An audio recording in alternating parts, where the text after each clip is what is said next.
Hi hello ನಮಸ್ಕಾರ. Welcome to Anika logs Kannada YouTube ಚಾನಲ್ಗೆ ಎಲ್ರಿಗೂ ಆತ್ಮೀಯ ಸ್ವಾಗತ. ನಾನಿವತ್ತು ಸಂಜೆಯಿಂದ ನನ್ನ ಲಾಗ್ನ ಸ್ಟಾರ್ಟ್ ಮಾಡಿದ್ದೀನಿ. ಇವತ್ತು ಲೆಮನ್ ಟೀ ಮಾಡ್ಕೊಂಡಿದ್ದೀನಿ. ಲೆಮನ್ ಟೀ ಜೊತೆಗೆ ನನ್ನ ಈವ್ನಿಂಗ್ ಸ್ಟಾರ್ಟ್ ಆಗಿದೆ. ಸೊ ಈಗ ನಾನು ನೈಟ್ ಡಿನ್ನರ್ಗೆ ಏನಾದರೂ ರೆಸಿಪಿ ಶೂಟ್ ಮಾಡೋಣ ಅಂತ ಹೇಳಿಬಿಟ್ಟು ಮಾಡ್ತಾಯಿದ್ದೆ. ಸೊ ಇವತ್ತು ನಾನು ಸಿಂಪಲ್ಲಾಗಿ ಮಸಾಲ ಉಪ್ಮಾ ಹೇಗೆ ಮಾಡೋದು ತರಕಾರಿಗಳನ್ನ ಬಳಸಿ ಅಂತೇಳಿ ಮಾಡ್ತಾಯಿದ್ದೀನಿ. ಯೂಶ್ವಲಿ ಉಪ್ಮಾ ಮಾಡೋದು ಎಲ್ರಿಗೂ ಗೊತ್ತೇ ಇರುತ್ತೆ, ಬಟ್ ತರಕಾರಿನ ಜಾಸ್ತಿ ರಿಚ್ ಲೋಡೆಡ್ ಆಗಿ ಮಾಡೋದೇ ಉಪ್ಮಾ.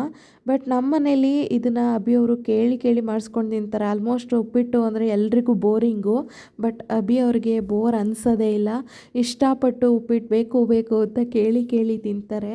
ಕೆಲವೊಂದು ವಿಚಾರದಲ್ಲಿ ಅವರೊಂಥರ ವೆರೈಟಿ. ಸೊ ಹಾಗಾಗಿ ಅವ್ರಿಗೆ ಉಪ್ಪಿಟ್ಟು ಬೇಕು ಅಂತ ಹೇಳ್ತಾ ಇದ್ದಾರೆ ಅಂತ ಹೇಳಿಬಿಟ್ಟು ನಾನು ಕೂಡ ಎಲ್ಲ ತರಕಾರಿಗಳನ್ನ ಕಟ್ ಮಾಡ್ತಾ ಇದ್ದೆ. ಬೀನ್ಸು, ಹಸಿಮೆಣ್ಸಿನ್ಕಾಯಿ, ಹಾಗೆ ಕ್ಯಾರೆಟು, ಆಲೂಗೆಡ್ಡೆ, ಈರುಳ್ಳಿ ಈ ಥರ. ಸೊ ಮನೇಲಿ ಯಾವುದೇ ತರಕಾರಿಗಳಿದ್ರೂ ಎಲ್ಲ ತರಕಾರಿಗಳನ್ನು ಈ ರೀತಿ ಆ್ಯಡ್ ಮಾಡಿಕೊಂಡು ಅದರಲ್ಲಿ ನಾವು ಕಟ್ ಮಾಡಿಕೊಂಡು ಉಪ್ಪಿಟ್ಟನ್ನು ಮಾಡ್ಕೋಬೋದು. ನಿಜವಾಗ್ಲೂ ನಾರ್ಮಲಾಗಿ ಉಪ್ಪಿಟ್ಟನ್ನ ತಿನ್ನೋದಕ್ಕಿಂತ ಈ ರೀತಿ ಎಲ್ಲ ಮಸಾಲ ಉಪ್ಪಿಟ್ಟನ್ನು ಮಾಡ್ಕೊಂಡು ತಿಂದರೆ ತಿನ್ನದೇ ಇರೋರು ಉಪ್ಪಿಟ್ಟನ್ನು ಲೈಕ್ ಮಾಡದೇ ಇರೋರು ಕೂಡ ಇಷ್ಟಪಟ್ಟು ತಿಂತಾರೆ. ಸೊ ಎಲ್ಲ ವೆಜಿಟೇಬಲ್ಸ್ನ ಕಟ್ ಮಾಡ್ಕೊಂಡು ಸಿಗ್ತೀನಿ. ಹಾಗೆ ಲೆಮನ್ ಟೀನು ಕುಡ್ಕೊಂಡು ನೀವು ಅಷ್ಟರಲ್ಲಿ ಕಾಫಿ ಟೀ ಏನಾದರೂ ಕುಡಿತಾ ಇರಿ.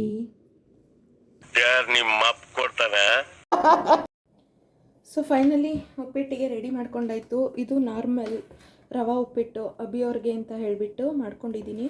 ಸೊ ಎಲ್ಲ ತರಕಾರಿಗಳು ಇದೆ. ಆಲ್ಮೋಸ್ಟ್ ಆಲೂಗೆಡ್ಡೆ, ಬಟಾಣಿ, ಬೀನ್ಸು, ಕ್ಯಾರೆಟು, ಕ್ಯಾಪ್ಸಿಕಮ್ಮು, ಮೆಣಸಿನ್ಕಾಯಿ, ಈರುಳ್ಳಿ ಇದಿಷ್ಟು ಯೂಸ್ ಮಾಡ್ತೀನಿ. ಹಾಗೆ ಇದು ನನಗೆ ಓಟ್ಸ್ ಮಸಾಲಾಗೆ 3 ಜನ ಇದ್ದೀವಿ, 3 ಜನಕ್ಕೂ 3 ಥರನೇ ಮಾಡಿದ್ದೀನಿ ಇವತ್ತು. ಸೊ ಓಟ್ಸ್ ಮಸಾಲಾಗೆ ಅಂತ ಇದನ್ನು ಮಾಡ್ಕೊಂಡಿದ್ದೀನಿ. ಹಾಗೆ ಇದು ಮಾಮೂಲಿ ಸಲಾಡ್ ನಿಮಗೆ ಗೊತ್ತೇ ಇದೆ. ಸೊ ಬನ್ನಿ ಪ್ರಿಪೇರ್ ಮಾಡ್ಕೊಳ್ಳೋಣ. ಇಲ್ಲಿ ನನ್ನ ಓಟ್ಸ್ ಪಲಾವ್ ಕೂಡ ರೆಡಿ ಆಗಿದೆ. ಉಪ್ಪಿಟ್ಟು ಜೊತೆಗೆ ನನಗೆ ಅಂತೇಳಿ ಇದು ಭಾರ್ಗವಂಗೆ ಅನ್ನ ಟೊಮೆಟೊ ಗೊಜ್ಜು. ಮೊದಲಿಗೆ ಉಪ್ಪಿಟ್ಟು ಮಾಡೋದಕ್ಕೆ ಅಂತ ಹೇಳಿಬಿಟ್ಟು ಒಂದು ಕಡಾಯಿನ ಇಟ್ಕೊಂಡಿದ್ದೀನಿ. ಅದಕ್ಕೆ ಆಯಿಲ್ನ ಹಾಕ್ತಾಯಿದ್ದೀನಿ. ಉಪ್ಪಿಟ್ಟಿಗೆ ಎಷ್ಟು ಕ್ವಾಂಟಿಟಿ ಬೇಕೋ ಆ ಕ್ವಾಂಟಿಟಿಯಲ್ಲಿ ಆಯಿಲ್ನ ತೊಗೊಳ್ಳಿ. ಆಯಿಲ್ ಚೆನ್ನಾಗಿ ಕಾದಿದೆ ಅಂದಮೇಲೆ ಒಗ್ಗರಣೆಗೆ ಸಾಸಿವೆ ಮತ್ತು ಜೀರಿಗೆನ ಆ್ಯಡ್ ಮಾಡ್ಕೋತಾ ಇದ್ದೀನಿ. ಸಾಸಿವೆ ಜೀರಿಗೆ ಹಾಕಿ ಅದು ಚೆನ್ನಾಗಿ ಸಿಡಿದ ಮೇಲೆ ಅದಕ್ಕೆ ನಾನು ಹಸಿಮೆಣ್ಸಿನ್ಕಾಯಿ ಮತ್ತು ಈರುಳ್ಳಿ ಕಟ್ ಮಾಡ್ಕೊಂಡಿರೋಂಥದ್ದು ಏನಿದೆಯಲ್ಲ ಅದನ್ನು ಸೇರಿಸ್ಕೊತಾ ಇದ್ದೀನಿ. ಸೊ ಚೆನ್ನಾಗಿ ಈರುಳ್ಳಿ, ಹಸಿಮೆಣ್ಸಿನ್ಕಾಯಿ ಹಸಿ ವಾಸನೆ ಎಲ್ಲ ನೀಟಾಗಿ ಹೋಗೋವರೆಗೂ ನಾವಿಲ್ಲಿ ಫ್ರೈ ಮಾಡ್ಕೋಬೇಕಾಗತ್ತೆ. ಈರುಳ್ಳಿ ಕಲರು ಗೋಲ್ಡನ್ ಬಣ್ಣ ಅಂದರೆ ಒಂದು ಗೋಲ್ಡನ್ ಕಲರ್ ಬರೋವರೆಗೂ ಇದನ್ನು ಫ್ರೈ ಮಾಡ್ಕೋಬೇಕು. ಈಗಾಗಲೇ ಹೇಳಿರೋ ಹಾಗೆ ಹಸಿ ವಾಸನೆ ಎಲ್ಲ ನೀಟಾಗಿ ಹೋಗಬೇಕು. ಹಾಗೆ ಕರಿಬೇವಿನ ಸೊಪ್ಪನ್ನು ಆಯಿಲ್ಗೆ ಹಾಕ್ಕೋಬೇಕಿತ್ತು. ಸ್ವಲ್ಪ ಒಣಗಿತ್ತು, ಹಾಗಾಗಿ ನಾನು ಫುಲ್ ರೋಸ್ಟ್ ಆಗಿಬಿಡುತ್ತೆ ಅಂದ್ಬಿಟ್ಟು ಈರುಳ್ಳಿ ಎಲ್ಲ ಹಾಕಿದ ಮೇಲೆ ಹಾಕೋತಾ ಇದ್ದೀನಿ. ಸೊ ಈಗ ಚೆನ್ನಾಗಿ ಫ್ರೈ ಆಗಿದೆ. ಈಗ ಇದಕ್ಕೆ ಕ್ಯಾಪ್ಸಿಕಮ್ಮು, ಕ್ಯಾರೆಟು, ಬೀನ್ಸು ಎಲ್ಲನೂ ಹಾಕಿ ಚೆನ್ನಾಗಿ ಈ ರೀತಿ ಅದೇ ಆಯಿಲ್ನಲ್ಲಿ ಫ್ರೈ ಮಾಡ್ಕೋತಾ ಇದ್ದೀನಿ. ಸೊ ಎಲ್ಲ ತರಕಾರಿನೂ ಆಯಿಲಲ್ಲಿ ನೀಟಾಗಿ ಫ್ರೈ ಆದರೆ ತಿನ್ನೋದಕ್ಕೂ ಕ್ರಿಸ್ಪಿಯಾಗಿ ಚೆನ್ನಾಗಿರುತ್ತೆ, ಹಾಗೆ ಪೂರ್ತಿಯಾಗಿ ಬೆಂದಿರುತ್ತೆ. ಅದಕ್ಕೋಸ್ಕರ ಸೊ ಎಷ್ಟಾಗುತ್ತೋ ಅಷ್ಟು ಆಯಿಲಲ್ಲಿ ನೀಟಾಗಿ ಇದನ್ನು ಫ್ರೈ ಮಾಡ್ಕೋಬೇಕಾಗತ್ತೆ. ಸೊ ಈಗ ಈರುಳ್ಳಿ, ತರಕಾರಿಗಳು ಎಲ್ಲ ನೀಟಾಗಿ ಫ್ರೈ ಆಗಿದೆ. ಈಗ ಇದಕ್ಕೆ ನಾನು ಕಟ್ ಮಾಡ್ಕೊಂಡಿರುವಂಥ ಆಲೂಗೆಡ್ಡೆ ಮತ್ತು ಬಟಾಣಿ ಕಾಳನ್ನು ಸೇರಿಸ್ಕೋತಾ ಇದ್ದೀನಿ. ಈ ಆಲೂಗೆಡ್ಡೆ, ಬಟಾಣಿ ಕಾಳು ಕೂಡ ಟೇಸ್ಟ್ ಚೆನ್ನಾಗಿ ಕೊಡುತ್ತೆ ಉಪ್ಪಿಟ್ಟಿಗೆ. ಈ ಥರ ಒಂದು ಮಸಾಲ ತರಕಾರಿ ಉಪ್ಪಿಟ್ಟು ಮಾಡಿಕೊಂಡ್ರೆ ಎಂಥ ತಿನ್ನದೇ ಇರೋ ವ್ಯಕ್ತಿಗಳು ಕೂಡ ತಿಂತಾರೆ. ಸೊ ಹಾಗಾಗಿ ಎಲ್ಲ ತರಕಾರಿಗಳನ್ನ ಲೋಡೆಡ್ ಆಗಿ ಈ ರೀತಿ ಮಾಡ್ಬೋದು. ಆಲೂಗೆಡ್ಡೆ, ಬಟಾಣಿ ಎಲ್ಲನೂ ಹಾಕಿ ಈ ರೀತಿ ಮತ್ತೆ ಮಿಕ್ಸ್ ಮಾಡಿಕೊಂಡು ಆಯಿಲಲ್ಲಿ ಮತ್ತೆ ಫ್ರೈ ಮಾಡ್ಕೊಳ್ಳೋಣ. ತುಂಬ ಚೆನ್ನಾಗಿ ಸಾಫ್ಟಾಗಿ ಬೆಂದೋಗುತ್ತೆ ತರಕಾರಿ. ನೀರು ಹಾಕಿದ ಮೇಲೆ ಜಾಸ್ತಿ ಹೊತ್ತು ಟೈಮ್ ಹಿಡಿಯಲ್ಲ. ಹಾಗಾಗಿ ಈಗ ಇದಕ್ಕೆ ಕಟ್ ಮಾಡ್ಕೊಂಡಿರುವಂಥ ಟೊಮೆಟೊ ಹಣ್ಣನ್ನು ಹಾಕೋತಾ ಇದ್ದೀನಿ. ಇಲ್ಲಿ ಒಂದು ಸಣ್ಣ ಟೊಮೆಟೊ ಅಷ್ಟೇ ಹಾಕ್ಕೊಂಡಿದ್ದೀನಿ, ಜಾಸ್ತಿ ಹಾಕಿದ್ರೆ ತುಂಬ ಹುಳಿ ಆಗುತ್ತೆ. ಹಾಗಾಗಿ ಈಗ ಟೊಮೆಟೊನೂ ಹಾಕಿದ ಮೇಲೆ ಚೆನ್ನಾಗಿ ಈ ರೀತಿ ಅದೇ ಬಿಸಿನಲ್ಲಿ ನೀಟಾಗಿ ಫ್ರೈ ಮಾಡ್ಕೋಬೇಕಾಗತ್ತೆ. ನಾವು ಎಷ್ಟು ಚೆನ್ನಾಗಿ ಫ್ರೈ ಮಾಡ್ಕೋತೀವೋ ಅಷ್ಟು ಟೇಸ್ಟಿಯಾಗಿ ಅಷ್ಟು ಚೆನ್ನಾಗಿ ಬರುತ್ತೆ. ಸೊ ಈಗ ಚೆನ್ನಾಗಿ ಫ್ರೈ ಆಗಿದೆ. ಈಗ ಇದಕ್ಕೆ ರುಚಿಗೆ ತಕ್ಕಷ್ಟು ಉಪ್ಪನ್ನು ಸೇರಿಸ್ಕೊತಾ ಇದ್ದೀನಿ. ಉಪ್ಪು ಮಸ್ಟ್ ಆ್ಯಂಡ್ ಶುಡ್ಡು. ಹಾಗೆ ಉಪ್ಪನ್ನು ಹಾಕ್ಕೊಂಡಿದ್ದಾದಮೇಲೆ ಸ್ವಲ್ಪ ಅಚ್ಕಾರದ ಪುಡಿನ ಹಾಕೋತಾ ಇದ್ದೀನಿ. ಹಾಗೆ ಚಿಟಿಕೆಯಷ್ಟು ಅರಿಶಿನ, ಅದ್ರ ಜೊತೆಗೆ ಸ್ವಲ್ಪ ಪಲಾವ್ ಮಸಾಲ ಪೌಡರನ್ನು ಆ್ಯಡ್ ಮಾಡ್ಕೋತಾ ಇದ್ದೀನಿ. ಸೊ ಎಲ್ಲನೂ ಹಾಕಿ ಚೆನ್ನಾಗಿ ಈ ರೀತಿ ಫ್ರೈ ಮಾಡ್ತಾಯಿದ್ದೀನಿ. ಈಗ ಇದು ಪೌಡರೆಲ್ಲ ಹಾಕಿರೋದ್ರಿಂದ ಒಂಥರ ತಳ ಹಿಡ್ದಂಗೆ ಆಗ್ತಾ ಇರುತ್ತೆ. ಬಟ್ ಆ ಥರ ಏನೂ ಆಗಬಾರ್ದು. ಅಂದರೆ ಚೆನ್ನಾಗಿ ಫ್ರೈ ಮಾಡ್ಕೊಂಡಿದ್ದಾದಮೇಲೆ ಅದಕ್ಕೆ ಎಷ್ಟು ರುಚಿಗೆ ತಕ್ಕಷ್ಟು ಉಪ್ಪು ಎಲ್ಲ ಹಾಕಿರ್ತೀವಲ್ಲ, ಎಲ್ಲ ಕರೆಕ್ಟಾಗಿದೆ ಅನಿಸಿದ್ಮೇಲೆ ಅದಕ್ಕೆ ತಕ್ಕಷ್ಟು ನೀರನ್ನು ಕೂಡ ಸೇರಿಸ್ಕೊಳ್ಳೋಣ. ಒಂದು 5 ನಿಮಿಷ ಲಿಡ್ಡನ್ನು ಕ್ಲೋಸ್ ಮಾಡಿದ್ರೆ ತರಕಾರಿ ಎಲ್ಲ ಬೆಂದು ಒಂದು ಹದಕ್ಕೆ ರೆಡಿ ಆಗುತ್ತೆ. ಸೊ ಒಂದು 5ರಿಂದ 8 ನಿಮಿಷದಲ್ಲಿ ಪೂರ್ತಿಯಾಗಿ ತರಕಾರಿ ಎಲ್ಲ ಬೆಂದಿದೆ, ಕುದೀತಾ ಇದೆ. ಈಗ ಇದಕ್ಕೆ ನಾನು ಚೆನ್ನಾಗಿ ಒಮ್ಮೆ ತಿರುಗಿಸ್ಕೊಂಡು ಕೈ ಆಡಿಸ್ಕೊಂಡು, ತಳನೂ ಹಿಡ್ದಿಲ್ಲ ಏನೂ ಇಲ್ಲ, ಎಲ್ಲನೂ ಚೆಕ್ ಮಾಡ್ಕೊಂಡಿದ್ದಾಯಿತು.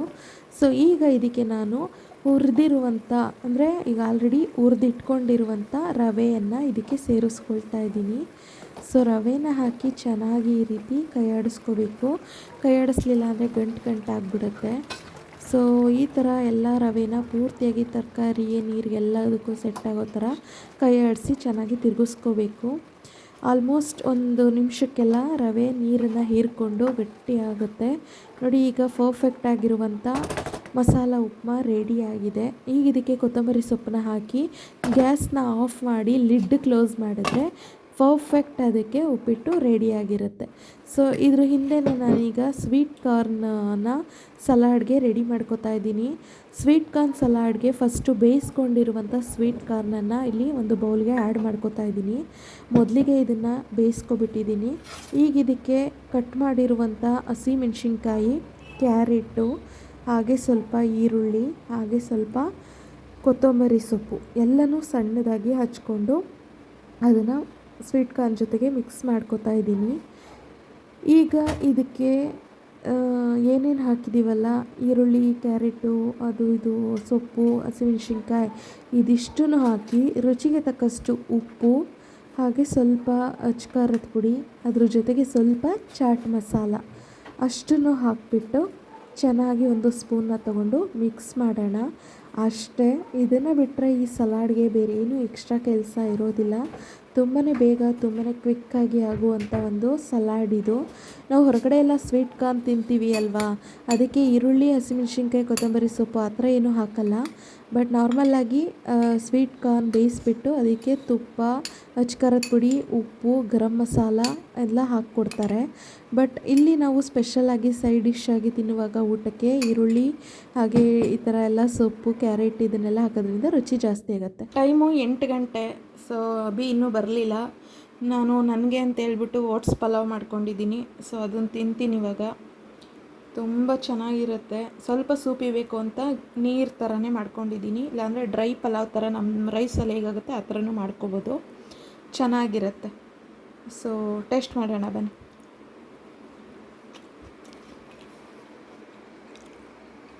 ಸೂಪರ್. ಅಲ್ಲಲ್ಲಲ್ಲಲ್ಲಲ್ಲಲ್ಲ ವಾಕಿಂಗ್ ಹೋಗಿದ್ದು ಬರೋಷ್ಟರಲ್ಲಿ ಹಾಕೊಂಡು ತಿಂತಾ ಇರೋದು ಬ್ಯಾಟಿಂಗು. ನೀವು ಮದ್ದು ಮಾಡಿ ಇವಾಗ ಸುಮ್ಮನೆ. ಹೀಗಾಯ್ತಾ? Nice salad. ಉಪ್ಪಿಟ್ಟು ಚೆನ್ನಾಗಿದೆಯಾ? Fully loaded. ಆಲ್ಮೋಸ್ಟ್ ಖಾಲಿನೇ ಮಾಡ್ಬಿಟ್ಟು ಖಾಲಿ ತಟ್ಟೆ ತೋರಿಸ್ತಾ ಇದ್ದೀರಲ್ಲ. ತುಂಬ ಚೆನ್ನಾಗಿದೆ. ಬರೀ ಡೌಗಳಿಂದ. ಸರಿ ಆಯ್ತು. ನೀನು ಊಟ ಮಾಡ್ತೀನಾ? ಏಕೆ? ಬೇಸಿಗೆ ಅಲ್ವಾ, ಹೊಟ್ಟೆಗೆ ತಂಪಾಗಿರಲಿ, ದೇಹ ತಣ್ಣಗಿರಲಿ ಅಂತ ಹೇಳಿಬಿಟ್ಟು, ಭಾರ್ಗವನು ಇದ್ದಾನೆ, ಅವನಿಗೂ ಕೂಡ ಆಗುತ್ತೆ ಅಂತ ಹೇಳಿಬಿಟ್ಟು ಬೆಲ್ಲದ ಪಾನಕ ಮಾಡಿದ್ದೆ, ಕರ್ಬೂಜ ಹಣ್ಣಿಂದು. ತುಂಬ ಚೆನ್ನಾಗಿ ಬಂದಿತ್ತು. ಮಧ್ಯಾಹ್ನ ಎಲ್ಲ ನಾನು ಕುಡಿದೆ.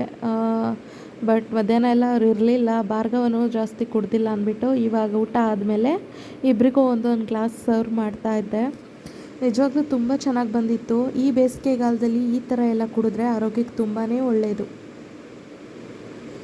ಊಟ ಎಲ್ಲ ಆದಮೇಲೆ ಆರೋಗ್ಯಕರ ವಾಕ್ ತುಂಬ ಇಂಪಾರ್ಟೆಂಟು. ನಾನು ವಾಕ್ ಮಾಡಲಿಲ್ಲ ಆದರೂ ನನ್ನ ಮಗ ವಾಕ್ ಮಾಡಿಸ್ತಾನೆ. ಸೊ ನೈಟ್ ಟೈಮ್ ಊಟ ಆದಮೇಲೆ ಎಲ್ಲರೂ ಆದಷ್ಟು ವಾಕ್ ಮಾಡಿ, ಒಳ್ಳೆಯದು. ಇಲ್ಲಿಗೆ ಈ ಲಾಗ್ನ ಎಂಡ್ ಮಾಡ್ತಾಯಿದ್ದೀನಿ. ಎಲ್ರಿಗೂ thank you so much video ನೋಡಿದ್ದಕ್ಕಾಗಿ. ಮತ್ತೊಂದು ಹೊಸ ಲಾಗ್ ಜೊತೆ ಸಿಗ್ತೀನಿ. ಅಲ್ಲಿವರೆಗೂ ಟೇಕ್ ಕೇರ್, ಬಾಯ್ ಆಲ್. ನಿಂತ್ಕೊಳ್ಳೋ.